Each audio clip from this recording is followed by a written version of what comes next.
আমাকে যদি গভর্নমেন্ট এখনও ডাকে কল করে উপরের লেভেল থেকে, আমি বলছি 5 বছর সময় নিব, খালি জাস্ট 5 বছর সময় নিব ইনশাল্লাহ। আমাকে 100 জনের প্যানেল দিয়ে দেন, পুরো শিক্ষা সিস্টেম চেঞ্জ করে দেওয়া যাবে ইনশাল্লাহ। আল্লাহ পাক আমাদেরকে বুদ্ধি প্রতিবন্ধী হিসেবে তৈরি করেন নাই। যারা আছে এদের মাথায় কি আছে, এরা কি পাস করে আসছে, এটা আমরা খুব ভালো করে জানি, আমরা খুব ভালো করে জানি।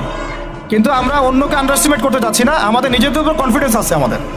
এটাকে চেঞ্জ করা খুবই সম্ভব, ভেরি মাচ পসিবল। এই ক্লাস 5 পর্যন্ত বাচ্চাদেরকে যদি আমরা এভাবে গড়ে তুলতে পারি, আস্তে আস্তে পর্যায়ক্রমে 8, 9, 10 এভাবে গিয়ে আমরা ইনশাল্লাহ মাস্টার্স পর্যন্ত যেতে পারবো ইনশাল্লাহ। আর যদি দেখা যায় না এই সিস্টেমে পারছি না, তাহলে কোনো সমস্যা নেই, আমরা এটার নাম মাদ্রাসা দিয়ে দিব, কোনো সমস্যা নাই। তহা জিন্নুরাইন ইসলামিক স্কুলের দরকার নাই, আমার তহা জিন্নুরাইন ইসলামিক মাদ্রাসা থাকলেও চলবে।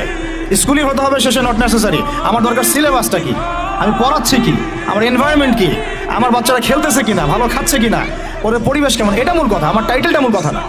আর এই প্রজেক্টটা আমরা চাই সারা বাংলাদেশের 64টা জেলায় একটা করে বড় বড় ইউনিভার্সিটি হোক এবং 68,000 গ্রাম বাংলায় একটা করে মক্তব হোক।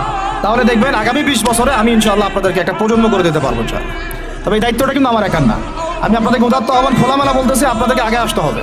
জায়গা থাকলে জায়গা দেন, আপনি যদি অর্থের কন্ট্রিবিউশন করতে পারেন সেটা করেন, যদি আপনি ব্যালেন্স দিতে পারেন সেটা করেন, ফাইন্যান্সে হেল্প করতে পারেন সেটা করেন।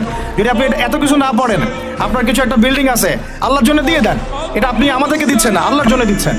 আপনি যদি এটাও না পারেন, অন্তত তাহাজ্জুদে আমাদের জন্য দোয়া করেন, অন্তত দোয়া করেন, অথবা বুদ্ধি দেন, পরামর্শ দেন, বা ধৈর্য ধরে সবর করে আমাদের সাথে থাকেন, থেকে 10টা বছর ওয়েট করেন, দেখেন কি হয়।